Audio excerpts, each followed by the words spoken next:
Hello dear students, welcome to career planet. तो कैसे हैं आप सब? आई होप बिल्कुल ठीक ठाक होंगे, पढ़ाई अच्छी चल रही होगी। तो देखिए, हमारी क्लास 10th का चैप्टर 6 लाइव प्रोसेस चल रहा था। इससे रिलेटेड हमने काफ़ी टॉपिक डिस्कस किए थे, तो हम थोड़ा सा उसका समरी ले लेते हैं हमने क्या क्या अभी तक पढ़ा है।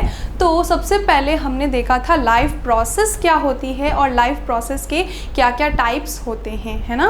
कितने टाइप्स के प्रोसेस जो हैं हमारे ह्यूमन बॉडी में चलते हैं, उसमें न्यूट्रिशन, रेस्पायरेशन, ट्रांसपोर्टेशन, एक्सक्रीशन और भी काफ़ी सारे प्रोसेसेस होते हैं। तो हमने न्यूट्रिशन टॉपिक पढ़ा था। न्यूट्रिशन में हमने प्लांट न्यूट्रिशन देखा, एनिमल न्यूट्रिशन देखा, एंड एनिमल न्यूट्रिशन में हमने amoeba, paramecium and human body सबका न्यूट्रिशन देखा था। उसमें हमने एक चीज़ बहुत अच्छे से देखी थी, वो क्या थी? यूनिसेलुलर ऑर्गेनिज्म जो होते हैं उनका डाइजेशन एंड न्यूट्रिशन प्रोसेस काफ़ी सिंपल होता है as compare to human being. इसका रीज़न क्या है? क्योंकि ह्यूमन बीइंग्स जो हैं वो काफ़ी कॉम्प्लेक्स स्ट्रक्चर वाले होते हैं। तो हमने काफ़ी डिटेल स्टडी की थी, हमने पूरा डाइजेस्टिव सिस्टम उसको अच्छे से एक्सप्लेन किया था और उसके सारे फंक्शंस देखे थे। तो उससे रिलेटेड कोई भी डाउट्स हो आप मुझे कमेंट्स में लिखकर बता सकते हैं। ओके, तो देखिए अब हम उसी को आगे कंटिन्यू करते हुए चलते हैं हमारे नेक्स्ट टॉपिक पर, फिजियोलॉजी ऑफ डाइजेशन। तो हमने जो इससे प्रीवियस वीडियो में डिस्कस किया था उसमें हमने स्ट्रक्चर ऑफ डाइजेस्टिव सिस्टम देखा था एंड सबके इंडिविजुअल फंक्शन देखे थे। पूरा जो डाइजेस्टिव सिस्टम होता है वो कंबाइन होकर एक ब्यूटीफुल फंक्शन का रोल प्ले करता है। किस तरह से करता है देखिए। तो उसके लिए हमें उसकी फिजियोलॉजी को समझना बहुत ज़्यादा इम्पॉर्टेंट हो जाता है, राइट। हमने सारे स्ट्रक्चर देखे, सारे स्ट्रक्चर्स के अलग अलग फंक्शन देखे। अब सबको कंबाइन करें तो पूरी की पूरी फिजियोलॉजी क्या है डाइजेशन की, वो हमें आज डिस्कस करनी है। ओके, तो देखिए सबसे फर्स्ट पॉइंट क्या कहता है, हमारा जो डाइजेशन है, mechanical digestion of the food take place in the buccal cavity where teeth masticate the food, saliva gets mixed and it turns into the bolus। देखो, डाइजेशन जो होता है, mechanical digestion and chemical digestion, दो type का digestion होता है। तो जो हमारा मैकेनिकल डाइजेशन है वो हमारे माउथ में बकल कैविटी में होता है। हम कोई भी फूड का इनटेक करते हैं, उसके बाद आपको अच्छे से पता है टीथ क्या करते हैं, उसका मैस्टिकेशन करते हैं, उनको कट करते हैं, उनको छोटे छोटे पीसेस में डिवाइड करते हैं। हमारी जो टंग होती है वो सलाइवा को मिक्स करती है उस फूड के साथ। Is that clear?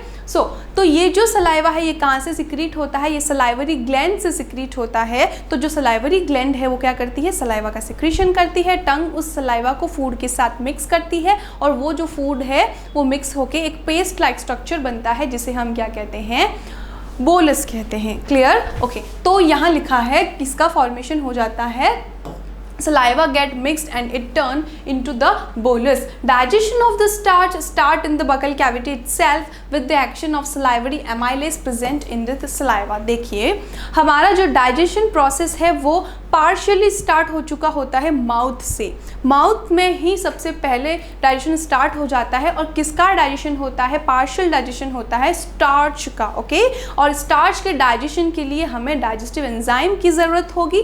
मैंने आपको पहले भी बताया है जितने भी फूड पार्टिकल्स हैं, जितने भी सब्सटेंसेस हैं, अलग अलग सब्सटेंसेस, कार्बोहाइड्रेट, प्रोटीन, फैट, इन सब के डाइजेशन के लिए हमें डाइजेस्टिव एंजाइम की ज़रूरत होती है। तो जितने भी अलग अलग ऑर्गन्स हैं जो कि हमने देखा था, स्टमक है, पैनक्रियाज है, लिवर है और लिवर से बाइल जो आता है, एंड स्मॉल इंटेस्टाइन है, इन सब से डाइजेस्टिव जूसेस जो हैं वो रिलीज होते हैं। क्लियर? तो इन डाइजेस्टिव जूसेस के अंदर क्या होते हैं? डाइजेस्टिव एंजाइम्स प्रेजेंट होते हैं। ये एंजाइम्स क्या करते हैं? जो हमारा फूड है उसको डाइजेशन के लिए हेल्पफुल एनवायरनमेंट क्रिएट करते हैं और उनका डाइजेशन करते हैं। क्लियर? ओके, तो हमारा ये जो स्टार्च है इसके डाइजेशन के लिए हमें किसकी ज़रूरत होती है?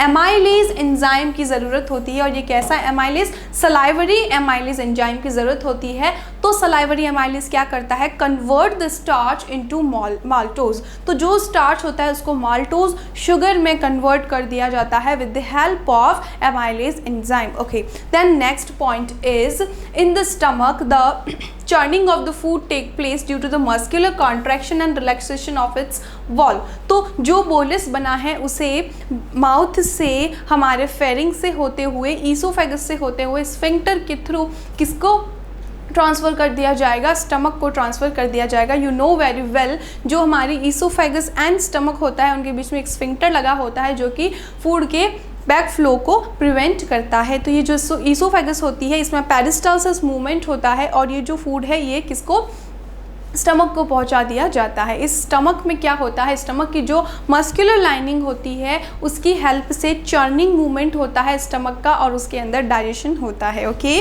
सो in the stomach the churning of the food take place due to the muscular contraction and relaxation of its wall। तो इसकी वॉल के का ही इन्वॉल्वमेंट होता है चर्निंग मूवमेंट में। It break down the food into simpler substances, और क्या होता है जो फूड है उसका सिंपलर सब्सटेंसेस के फॉर्म में ब्रेक डाउन हो जाता है। यहाँ पर भी एक पॉइंट हमें कंसीडर करना होगा, वो ये है जो कि स्टमक की इनर लाइनिंग होती है उसे डाइजेस्टिव जूस जिसे हम गैस्ट्रिक जूस कहते हैं वो सिक्रीट होता है। गैस्ट्रिक जूस क्या करता है, एसिडिक एनवायरनमेंट को क्रिएट करता है। जो एंजाइम्स हैं, डाइजेस्टिव एंजाइम है, वो इनएक्टिव फॉर्म में रिलीज होते हैं। ओके, फिर से देखो पॉइंट को, जो डाइजेस्टिव एंजाइम्स होते हैं, स्टमक के डाइजेस्टिव एंजाइम, गैस्ट्रिक एंजाइम्स जो हैं वो इनएक्टिव फॉर्म में रिलीज होते हैं। उन इनएक्टिव फॉर्म को एक्टिव फॉर्म में कन्वर्ट करने के लिए HCl का सिक्रीशन होता है। HCl क्या करता है, एंजाइम्स को एक्टिवेट करता है एंड एसिडिक एनवायरनमेंट क्रिएट करता है। हमने इससे प्रीवियस वीडियो में HCl को डिटेल में स्टडी किया था। ओके,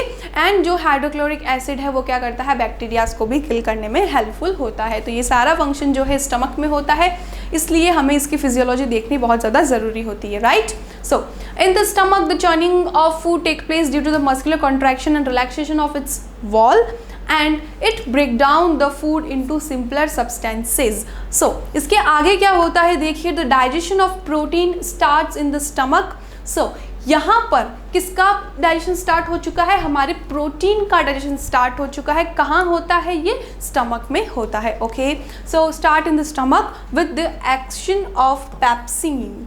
देखिए पेप्सिन जो है उससे सबसे पहले क्या होता है, स्टार्ट होता है digestion of protein. Protein are break down into the smaller fragments called peptide by the action of pepsin. जो हमारा पेप्सिन है वो क्या करेगा, प्रोटीन को छोटे छोटे मॉलिक्यूल्स में डिवाइड कर देगा और जो हमारा प्रोटीन है वो स्मॉल फ्रेगमेंट्स में डिवाइड हो जाता है एंड किस में कन्वर्ट हो जाता है, पेप्टाइड में कन्वर्ट हो जाता है। The bolus after mixing with gastric juice turn into the fine soluble form known as chyme. Okay, so जो फूड हमने बकल कैविटी से ईसोफेगस में पहुंचाया था उसे हम बोलस कहते हैं, और जो हमारा स्टमक है उसमें चर्निंग मूवमेंट के थ्रू अब जो फूड का फॉर्म बनता है उसे हम क्या कहते हैं, काइम कहते हैं। ये हमने प्रीवियस वीडियो में भी डिस्कस किया था। The chyme enter into the small intestine.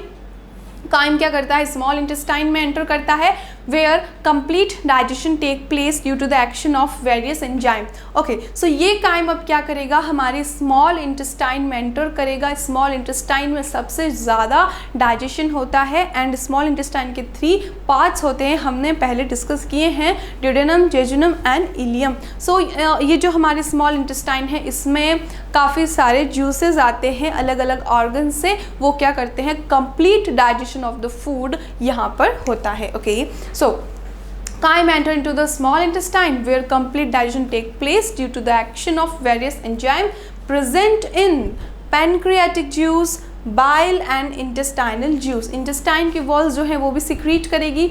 bile जो है कहाँ से आया है, गॉल ब्लैडर एंड लीवर से होते हुए वो आया, एंड पैनक्रियाटिक जूस कहाँ से मिला हमें, पैनक्रियाज से मिला। वहाँ से सारे जूसेस ने क्या किया, डाइजेशन में हेल्प करवाई। ओके, तो digestive food is completely absorbed bye विलाय and माइक्रोविलाय। हमने विलाय एंड माइक्रोविलाय को स्टडी किया था। क्या है विलाय एंड माइक्रोविलाय, जो हमारी स्मॉल इंटेस्टाइन होती है, जो उसकी इनर लाइनिंग होती है, वो बहुत ज़्यादा फोल्डेड फॉर्म में कन्वर्ट हो जाती है। एंड ये जो फोल्डेड फॉर्म है किस तरह से दिखती है, देखिए हम देखते हैं इसमें, इस तरह से वो फोल्डेड फॉर्म में कन्वर्ट हो जाती है जिसे हम विलाय कहते हैं। और ये फिंगर लाइक प्रोजेक्शंस होते हैं, इसके ऊपर ब्रश बॉर्डर के फॉर्म में माइक्रोविलाय के प्रोजेक्शंस निकले रहते हैं। ये क्या करती हैं, सरफेस जो होती है उसकी एब्जॉर्प्शन को, जो सरफेस है उसको बढ़ाती हैं। सो अनडाइजेस्टेड फूड यानी कि सारा जो फूड है जिसका डाइजेशन होना था वो कम्प्लीटली डाइजेशन हो चुका है एंड वो एब्जॉर्बेबल फॉर्म में कन्वर्ट हो गया है। वहाँ पे क्या होगा, स्मॉल इंटेस्टाइन के अंदर एब्जॉर्प्शन होगा और ये जो एब्जॉर्बेबल फूड है इसे ब्लड में ट्रांसफ़र कर दिया जाएगा और ब्लड से ये डिफरेंट ऑर्गन तक पहुँचा दिया जाएगा। तो हमारा डाइजेशन का फंक्शन कंप्लीट हो गया।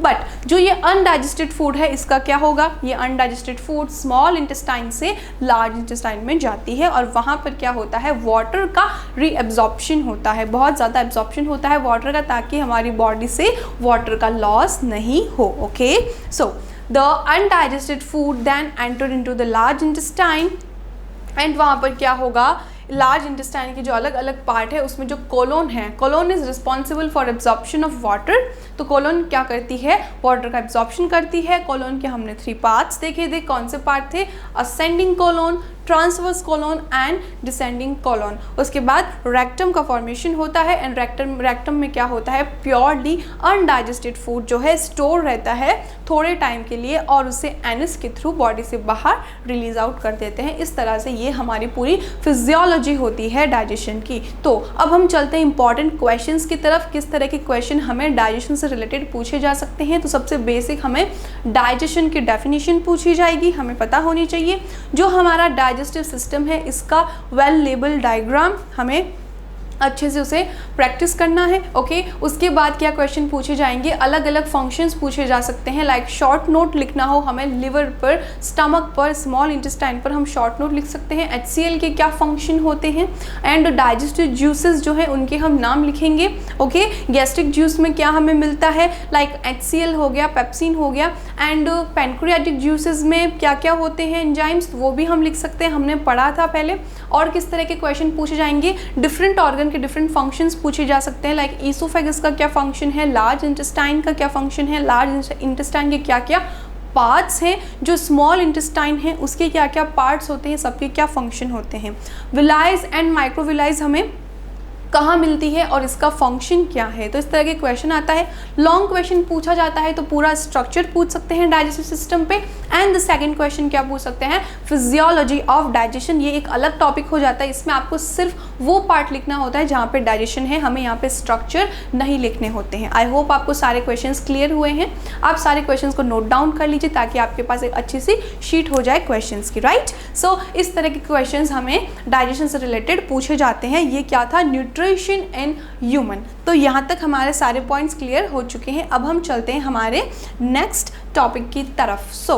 तो हमारा जो लाइफ प्रोसेस का फर्स्ट प्रोसेस था न्यूट्रिशन, वो हमने कंप्लीट किया। हमने प्लांट एंड एनिमल दोनों में न्यूट्रिशन देखा। अब हम नेक्स्ट स्टेप की तरफ चल रहे हैं, the second process which is respiration, right. तो रेस्पायरेशन क्या होता है, तो हमें पता होना चाहिए रेस्पायरेशन का जनरल मीनिंग क्या है। Respiration broadly means the exchange of gases. Gases के एक्सचेंज को हम क्या कहते हैं, जनरली रेस्पायरेशन कहा जाता है। तो यहाँ पर भी हमें काफ़ी वेरिएबिलिटी देखने को मिलेगी, क्योंकि प्लांट्स हैं उसमें रेस्पायरेशन अलग तरीके से हो सकता है, एनिमल में अलग हो सकता है। एनिमल भी काफ़ी डिफरेंट टाइप्स के होते हैं, यूनिसेल्युलर होते हैं, मल्टी सेल्युलर होते हैं, काफ़ी कॉम्प्लेक्स बॉडी स्ट्रक्चर भी होता है, उसके अकॉर्डिंग रेस्पायरेशन थोड़ा डिफरेंट होता जाता है। बट सबसे बेसिक चीज़ क्लियर रहती है, इसमें गैसेस का एक्सचेंज होता है। ओके, तो हमारे सामने the first question is that ये गैसेस की हमें ज़रूरत क्यों है, गैसेस से क्या होता है, हमें ये समझने की ज़रूरत है। देखिए, तो इसके लिए क्या है, हमारी जो ह्यूमन बॉडी है, ह्यूमन बॉडी को फंक्शन करने के लिए किसकी ज़रूरत होती है, एनर्जी की ज़रूरत होती है। हमारे पास इतने सारे लाइफ प्रोसेस है जो कि हमारी लाइफ के लिए बहुत ज़्यादा इम्पॉर्टेंट है। तो सुनो, ये जो लाइफ प्रोसेस है इसको अच्छे से फंक्शन करवाने के लिए हमें किसकी ज़रूरत होती है, एनर्जी की ज़रूरत होती है। Is that clear. ये एनर्जी हम कहाँ से लेते हैं, हम फूड से लेते हैं। फूड से हमें एनर्जी मिलती है और इस एनर्जी से हम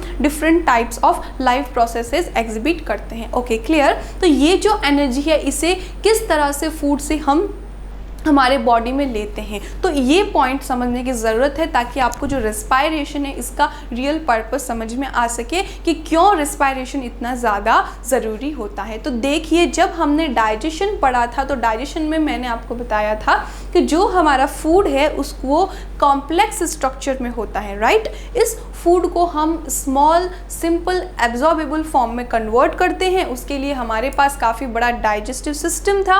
डाइजेस्टिव सिस्टम की हेल्प से हमने क्या किया, उस फूड को सिंपल एब्जॉर्बेबल फॉर्म में कन्वर्ट कर दिया। लाइक अगर एक बहुत ही कॉम्प्लेक्स कार्बोहाइड्रेट हमारे पास था तो उस कार्बोहाइड्रेट को हमने किस में कन्वर्ट किया, शुगर में कन्वर्ट किया। सिंपलेस्ट शुगर में, मोनोसैकेराइड्स में हमने क्या किया, उसको कन्वर्ट किया। ये जो शुगर है ये कहाँ जाती है, ब्लड में जाती है, मैंने आपको पहले भी समझाया था। तो ये जो सिंपलेस्ट शुगर है ये स्मॉल इंटेस्टाइन से हमारे ब्लड में एंटर करती है। तो ब्लड का क्या फंक्शन है, ट्रांसपोर्ट करवाना। इस शुगर को ट्रांसपोर्ट करवाया उसने डिफरेंट ऑर्गन्स को, जिस ऑर्गन्स को फूड की ज़रूरत थी उन सब ने क्या किया, इस शुगर को अपने पास ले लिया। अब क्या होगा, तो सुनो, एक पॉइंट हम यहाँ पर समझते हैं ताकि आपको क्लियर हो जाए। फॉर एग्जाम्पल, ये एक सेल है जिसको न्यूट्रिशन की ज़रूरत है। ओके, तो हमने यहाँ पर क्या किया है, ये है वो शुगर, सिंपलेस्ट शुगर। ये सिंपलेस्ट शुगर किसके अंदर ट्रैवल कर रही थी, ब्लड के अंदर ट्रैवल कर रही थी। तो ब्लड सप्लाई मिलती है सारे ऑर्गन्स को। तो यहाँ पर जो सेल है उसने क्या किया, इस शुगर को अपने अंदर ले लिया। तो ये शुगर यहाँ पर आ गई। अब इस शुगर का क्या होगा, क्या ये शुगर ही एनर्जी है, क्या इसी शुगर से डायरेक्ट कोई लाइफ प्रोसेस किया जा सकता है, तो नहीं, ऐसा नहीं होता है। ये जो शुगर है इसको बर्न करना पड़ेगा आपको। हमने पहले भी ऐसे पढ़ा था, इसको हमें क्या करना होगा, बर्न करना पड़ेगा। कहाँ पर होता है, तो जो हमारी सेल है इसके अंदर जो शुगर है उसको कन्वर्ट किया जाता है एनर्जी करेंसी में। किस में कन्वर्ट किया जाता है, शुगर को एनर्जी करेंसी में इसको कन्वर्ट किया जाता है। किस तरह से कन्वर्ट करते हैं हम, तो देखिए, ये जो हमारी शुगर है इसका हम क्या करेंगे, हमारे सेल में different types of organs present होते हैं। तो यहाँ पर एक ऑर्गन प्रेजेंट है, आप सब इसे जानते हैं, दैट इज माइटोकॉन्ड्रिया। हम अज्यूम करते हैं ये हमारा न्यूक्लियस है, ये दूसरे सारे सेल ऑर्गेनेलीज हैं, और ये क्या है, हमारा माइटोकॉन्ड्रिया है, और ये हमारी शुगर है। ये शुगर क्या होता है, जब भी कोई सेल किसी भी तरह के फूड को अपने अंदर लेती है तो उस फूड को क्या कर दिया जाता है, सीधा माइटोकॉन्ड्रिया को भेज दिया जाता है। तो माइटोकॉन्ड्रिया क्या होता है, हमने पढ़ा था, mitochondria is power house, right. ये पावर हाउस है क्यों, क्योंकि ये एनर्जी को लिबरेट करता है with the help of food. जो भी हमारा सिंपलेस्ट फॉर्म था फूड का वो हमने माइटोकॉन्ड्रिया को दिया। तो माइटोकॉन्ड्रिया में ऐसा क्या होता है, उस फूड का ऑक्सीडेशन होता है, उस फूड के साथ ऑक्सीजन को कंबाइन किया जाता है ताकि फूड का बर्न हो और फूड से एनर्जी निकल सके। अब आपको क्लियर हुआ हमें ऑक्सीजन की ज़रूरत क्यों होती है, हमें जो एनर्जी बनानी है उस एनर्जी के लिए ज़रूरी है ऑक्सीजन प्रेजेंट हो। तो अब आपको रेस्पायरेशन की सबसे बेसिक लेवल पर पॉइंट क्लियर हो चुका है। वो पॉइंट क्या है, हमें रेस्पायरेशन की ज़रूरत क्यों है, क्योंकि हमें ऑक्सीजन चाहिए होती है ताकि ऑक्सीजन की हेल्प से हम क्या करें, फूड को एनर्जी में कन्वर्ट कर सकें। तो फूड को एनर्जी में कन्वर्ट करेंगे उसके लिए ऑक्सीजन की ज़रूरत होती है। इसलिए जितने भी ऑर्गेनिजम्स हैं उसमें सबसे बेसिक प्रोसेस होता है रेस्पायरेशन। Clear, okay. सो तो इस तरह का पॉइंट हमें क्लियर हो चुका है।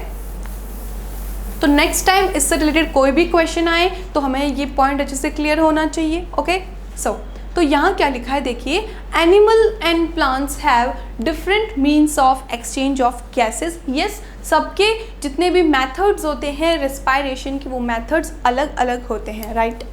At a cellular level respiration mean the burning of food at the mitochondria for generating the energy for other life processes. तो हमने यही देखा, अभी हमने सेल के लेवल पर देखा, हमने सेल का स्ट्रक्चर ड्रॉ किया था और समझा था किस तरह से फूड को बर्न किया जाता है। तो सेल्यूलर लेवल पर जो सेल्यूलर रेस्पायरेशन होता है उसमें फूड को बर्न किया जाता है so that we can generate the energy for different life processes. Okay, so next जो सेल्यूलर रेस्पायरेशन है it can take place in the presence or absence of oxygen, that is very important line। मैंने अभी आपको बताया कि हमारा जो food है उसको एनर्जी में कन्वर्ट करने के लिए ऑक्सीजन की ज़रूरत होती है, बट यहाँ पर एक लाइन लिखी है वो ये कहती है कि इसके प्रेजेंस और एब्सेंस में भी, ऑक्सीजन की प्रेजेंस और एब्सेंस में भी सेलुलर रेस्पायरेशन होता है। तो वो किस तरह से होता है उसको हम समझते हैं। तो देखिए यहाँ पर एक फ्लो चार्ट टाइप स्ट्रक्चर बना हुआ है। इसमें क्या है, तो जो हमारा ग्लूकोज है, ग्लूकोज क्या है? शुगर। मैंने आपको बताया था जो कॉम्प्लेक्स कार्बोहाइड्रेट होता है उसको डाइजेशन से हम कन्वर्ट करते हैं शुगर में। कौन सी शुगर? सिंपलेस्ट शुगर, ग्लूकोज, जो कि हमें फ्रॉम आवर फूड मिली थी। उस ग्लूकोज को हमने क्या किया? ऑक्सीजन के साथ बाइंड किया। जैसे ही हमने उसको ऑक्सीजन के साथ बाइंड किया, एनर्जी का फॉर्मेशन हुआ। ये एनर्जी किस फॉर्म में प्रोड्यूस हुई? एटीपी के फॉर्म में प्रोड्यूस हुई। तो हमारे पास एक नई टर्म आ चुकी है, दैट इज एटीपी। एटीपी क्या होता है? ATP is adenosine triphosphate. Okay, adenosine triphosphate energy currency है हमारी बॉडी में। हमारी बॉडी में किसी भी टाइप का बायोकेमिकल प्रोसेस चलाने के लिए, किसी तरह की मेटाबॉलिक एक्टिविटीज़ के लिए हर एक लेवल पर हमें एक एनर्जी करेंसी की ज़रूरत होती है, दैट इज एटीपी। ओके, तो एग्जाम में हमें क्वेश्चन पूछा जा सकता है what is the full form of ATP, हमें पता होना चाहिए, एडिनोसिन ट्राइफॉस्फेट। ओके, एंड दूसरा क्वेश्चन पूछा जा सकता है हमारी जो ह्यूमन बॉडी है इसमें एनर्जी करेंसी कौन होती है? That is ATP. Clear? Okay, and साथ में बाय प्रोडक्ट के तौर पर कार्बन डाइऑक्साइड एंड वाटर भी बनते हैं। तो हमें अब रेस्पायरेशन का पॉइंट 2 भी क्लियर हो गया। फर्स्ट पॉइंट ये था हमें ऑक्सीजन की ज़रूरत होती है, इसलिए हम रेस्पायरेशन करते हैं। और जो हमारा बायोकेमिकल प्रोसेस चला है, जो कि सेलुलर रेस्पायरेशन प्रोसेस चला, इसकी हेल्प से हमने क्या देखा? ग्लूकोज एंड ऑक्सीजन ने कंबाइन होके एटीपी एनर्जी करेंसी बनाई, एंड साथ में उसके बाय प्रोडक्ट के तौर पे कार्बन डाइऑक्साइड बनी, जो कि हार्मफुल गैस है, उसको हमें बॉडी से रिलीज आउट करना होता है। तो ये एग्जैक्ट मीनिंग होता है रेस्पायरेशन का, एक्सचेंज ऑफ गैसेस। किस तरह से गैसेस का एक्सचेंज होगा? हम ऑक्सीजन को लेते हैं एंड कार्बन डाइऑक्साइड को बॉडी से बाहर निकालते हैं। ओके, सो यहाँ तक सारा पॉइंट हमें क्लियर हो चुका है। इस तरह से हमने रेस्पायरेशन का बेसिक कंसेप्ट समझा। ओके, तो रेस्पायरेशन इन ह्यूमन किस तरह से होता है? देखो, ह्यूमन में हमें इस तरह का स्ट्रक्चर देखने को मिलता है। तो सबसे फर्स्ट क्या होता है, अगर हम हमारा रेस्पायरेशन के लिए पूरे रेस्पायरेटरी सिस्टम को देखें तो यहाँ पर देखिए हमने डायग्राम में क्या दिखाई दे रहा है। सबसे फर्स्ट चीज़ क्या होती है? हमारे नोज़ के नॉस्ट्रिल होते हैं। These nostrils are known as external nostril. External nostril से एयर सबसे पहले अंदर जाती है, तो यहाँ पर क्या हमें मिलते हैं? एक्सटर्नल नॉस्ट्रिल मिलते हैं। उससे नेजल कैविटी आती है। ओके, जो नोज़ के अंदर से ऊपर तक जाती है, that is nasal cavity. Nasal cavity से नेक्स्ट हमारे पास आती है फेरिंग्स। ओके, नेजल कैविटी से फेरिंग्स। अब देखिए हमने डाइजेस्टिव सिस्टम में भी फेरिंग्स वर्ड पढ़ा था एंड हम रेस्पायरेटरी सिस्टम में भी फेरिंग्स वर्ड पढ़ते हैं। ऐसा क्यों? तो फेरिंग्स जो होता है that is common passage for food and air. इस पॉइंट को आप नोट कीजिए, फेरिंग्स से रिलेटेड ये क्वेश्चन पूछा जा सकता है एग्जाम में। तो जो फेरिंग्स होती है that is common passage for both food and air. Okay, so pharynx से लैरिंग्स आता है, एंड जो यहाँ पे लैरिंग्स है यहाँ पर हमें क्या मिलती है? ट्रेकिया मिलती है। ओके, तो ये जो ट्रेकिया होती है ये विंड पाइप होती है। ये ट्रेकिया बायफर्केट हो जाती है, 2 पार्ट में डिवाइड हो जाती है एंड लंग्स में एंटर करती है। तो लंग्स में क्या होता है? ये जो हमारी रेस्पायरेटरी ट्यूब है ये फर्दर डिवाइड होती रहती है, काफ़ी ज़्यादा डिवाइड होती है। इस तरह से देखिए इसके अंदर डिवीजन चलता है, एंड जो हमारी ट्रेकिया है वो ब्रोंकस बनती है। ब्रोंकस से और डिवीजन ब्रोंकियोल्स बनती है, primary bronchiole, secondary bronchiole and tertiary bronchiole, so on. And सबसे लास्ट में ये कहाँ पर जाके रुक जाती हैं? ये एल्वियोलाई पर जाकर रुकती है और वहाँ उस लेवल पर गैसियस एक्सचेंज होता है। तो ये हमने बेसिक टाइप देखा, तो इसमें हम पढ़ते हैं the main organs of the respiratory system are nostril. हमने देखा nostril, external nostril, then nasal cavity, pharynx, larynx, trachea, bronchi. तो ट्रेकिया बायफर्केट हुई, 2 पार्ट्स में डिवाइड हुई और किसका फॉर्मेशन हो गया? ब्रोंकाई का फॉर्मेशन हो गया। ब्रोंकाई से ब्रोंकियोल्स बनती है एंड ब्रोंकियोल जो होती है वो आगे डिवाइड होती है किसके अंदर? एल्वियोलाई के अंदर। और ये जो सारा का सारा हमें ट्री लाइक स्ट्रक्चर दिखता है ये किस में होता है? लंग्स में। एंड लंग्स के नीचे क्या होते हैं? डायफ्राम टाइप की एक मसल है जो कि प्रेजेंट होती है। ओके, कौन सी मसल? डायफ्राम मसल जो होती है वो लंग्स की बेस पर प्रेजेंट होती है, कुछ इस तरह से। ओके, तो रेस्पायरेशन इन ह्यूमन में हमें क्या देखना होता है, the human respiratory system is more complex. Okay, तो ह्यूमन रेस्पायरेटरी सिस्टम जो है वो ज़्यादा कॉम्प्लेक्स होता है as compare to other animal, and it involve breathing, exchange of gases and cellular respiration. देखिए हमारे पास 3 टर्म्स आई हैं, वो क्या है, breathing, second is exchange of gas, and third is cellular respiration. इसे हम किस तरह से समझेंगे। फर्स्ट पॉइंट, हमने सबसे पहले गैस को, एयर को अंदर लिया, दैट इज ब्रीदिंग, और हमने उस एयर को बाहर निकाला, ये भी क्या हो गया, ब्रीदिंग हो गया। ओके, इंस्पायरेशन, एक्सपायरेशन, हमने एयर को अंदर और बॉडी से बाहर निकाला, तो इस प्रोसेस को हम क्या कहते हैं, ब्रीदिंग। उसके बाद आता है एक्सचेंज ऑफ गैसेस। गैसेस का एक्सचेंज कहाँ होता है, तो अभी जो हमने पूरा रेस्पायरेटरी ट्री पढ़ा था उसमें मैंने आपको बताया था कि जो भी एयर हम अंदर लेते हैं वो nostril, nasal cavity, pharynx, larynx, trachea, और जो ट्रेकिया होती है वो 2 पार्ट में डिवाइड हो जाती है, दैन वो लंग्स में एंटर कर जाती है, ब्रोंकाई, ब्रोंकियोल से होते हुए लास्ट पॉइंट एल्वियोलाई में जाती है। ओके, आपको ये टर्म अच्छे से पता होनी चाहिए, एल्वियोलाई। एल्वियोलाई में ये जो गैस है इसका एक्सचेंज होता है। किस तरह से एक्सचेंज होता है, देखिए ये जो हमारी एल्वियोलाई है, लास्ट पार्ट है ये। ओके, ब्रोंकियोल्स जो होती है डिवाइड होते होते लास्ट एक स्मॉल बैग लाइक स्ट्रक्चर पर आकर रुकती है। ये स्मॉल बैग लाइक स्ट्रक्चर क्या है, एल्वियोलाई है।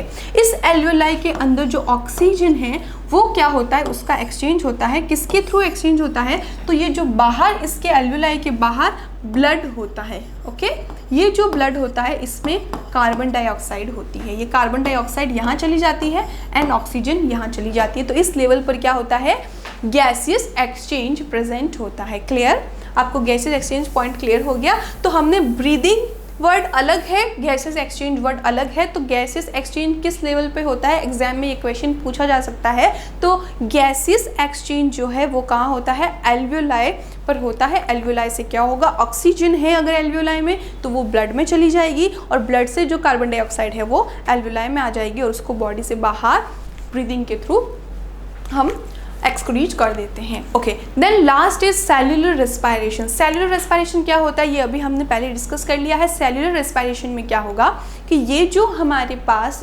ऑक्सीजन थी, जो ब्लड में ऑक्सीजन थी, उसे क्या किया जाएगा, ब्लड के थ्रू ही सेल को पहुंचा दिया जाएगा। हमने डाइजेशन में क्या देखा था, सिंपल एब्जॉर्बेबल फॉर्म में जो शुगर, जो ग्लूकोज बना था उसे स्मॉल इंटेस्टाइन से ब्लड में डाला गया। ये जो ऑक्सीजन थी इसे एल्वियोलाई से ब्लड में डाला गया। ये पॉइंट देखिए, आप फिर से अच्छे से नोट करना, इसे एल्वियोलाई से ऑक्सीजन गई है ब्लड में, स्मॉल इंटेस्टाइन से ग्लूकोज गया है ब्लड में। ये दोनों ब्लड से ट्रांसपोर्ट होते हुए सेल्स तक जाते हैं, जिस सेल को एनर्जी की ज़रूरत है। Point clear. तो यहाँ पर क्या हुआ, हमारा जो ग्लूकोज है और ऑक्सीजन है दोनों को किसने ले लिया, सेल ने ले लिया। सेल में माइटोकॉन्ड्रिया में भेजा गया और वहाँ पे इसको एनर्जी में कन्वर्ट किया गया।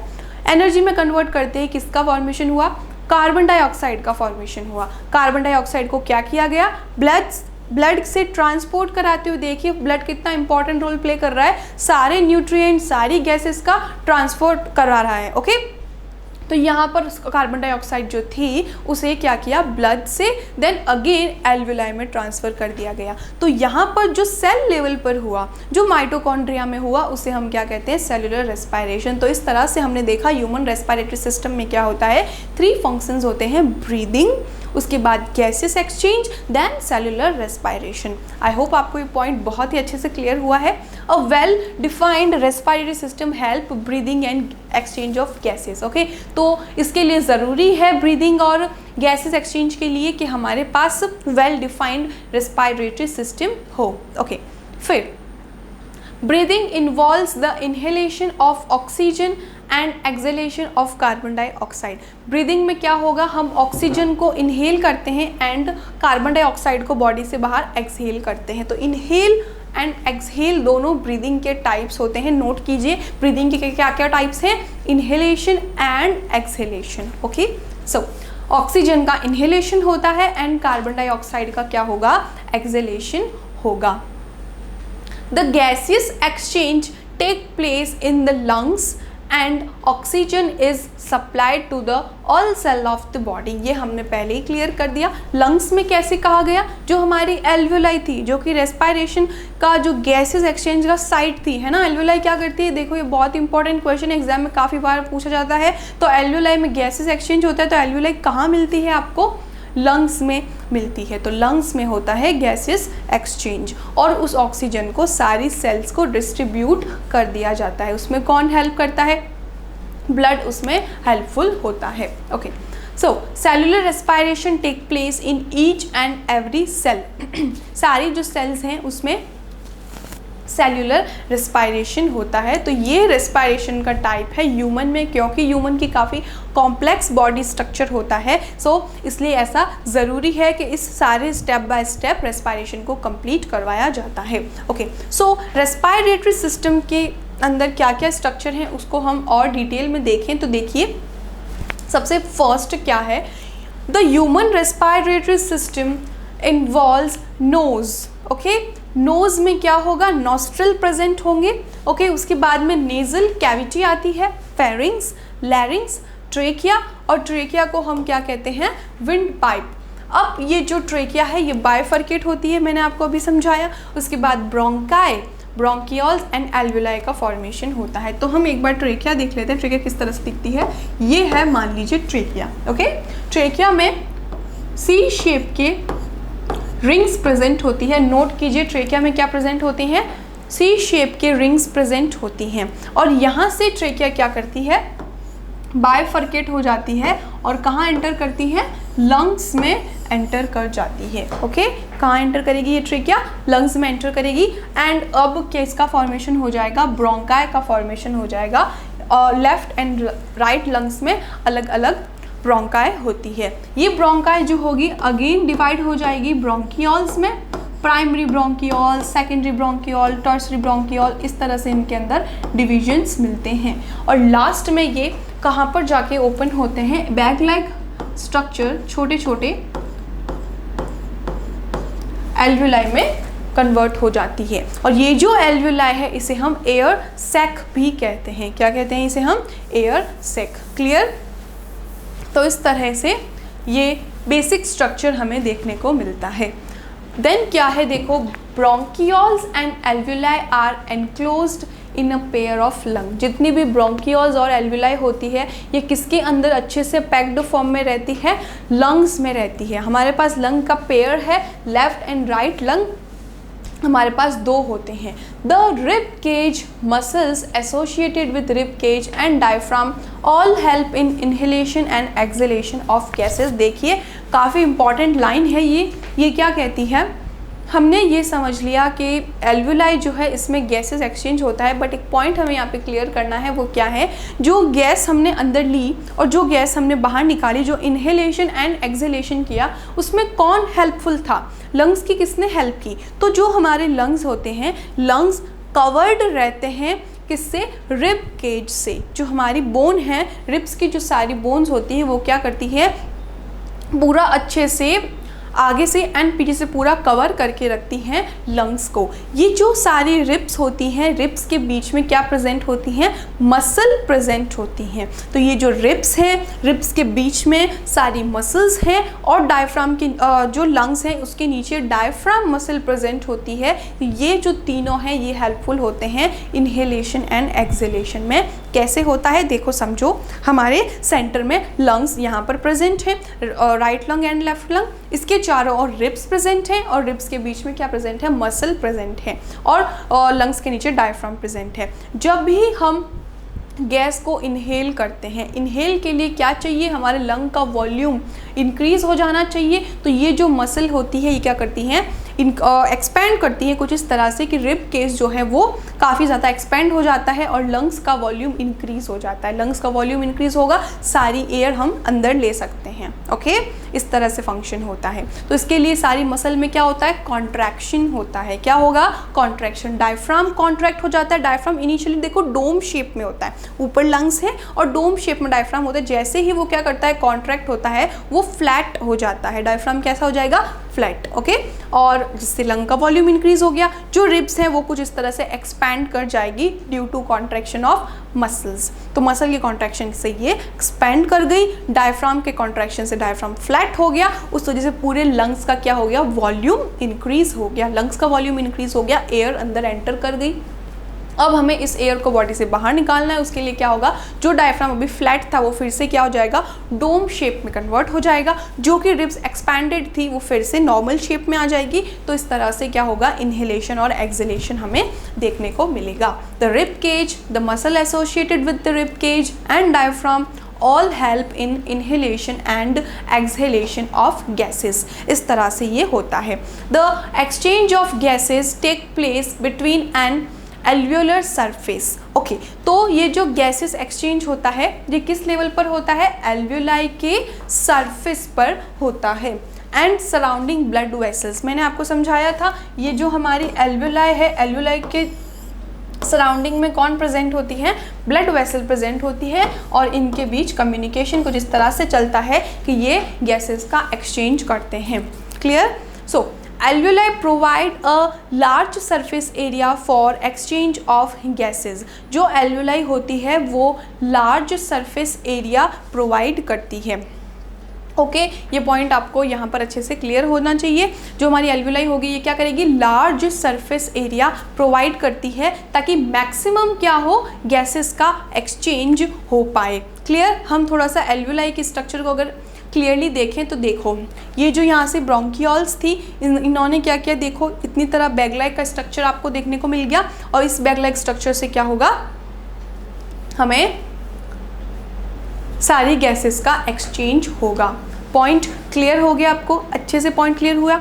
ठीक है, तो इस तरह से हमने क्या देखा, जो हमारा ह्यूमन सिस्टम है, रेस्पिरेटरी सिस्टम है, इसमें कौन कौन से स्ट्रक्चर होते हैं और इनका क्या फंक्शन होता है। अब इसके बाद नेक्स्ट क्या आता है, फिजियोलॉजी ऑफ रेस्पिरेशन। हमने डाइजेशन में भी इस तरह से देखा था फिजियोलॉजी ऑफ डाइजेशन, अब हम क्या देखेंगे, फिजियोलॉजी ऑफ रेस्पिरेशन। तो आई होप आपको अभी तक का अच्छे से समझ में आया है। फिजियोलॉजी ऑफ रेस्पिरेशन जो है हम नेक्स्ट वीडियो में डिस्कस करने वाले हैं। तब तक के लिए आप अच्छे से नोट्स बनाइए, उनका स्टडी कीजिए, अपने फ्रेंड्स के साथ भी शेयर कीजिए, पसंद आए तो लाइक कीजिए, कमेंट्स में आपके डाउट्स लिख के बताइए ताकि मैं आपके डाउट्स को क्लियर कर सकूं। ओके, आई होप आपको सारा पॉइंट्स अच्छे से क्लियर हो रहा है। So that's all for today. Thank you students.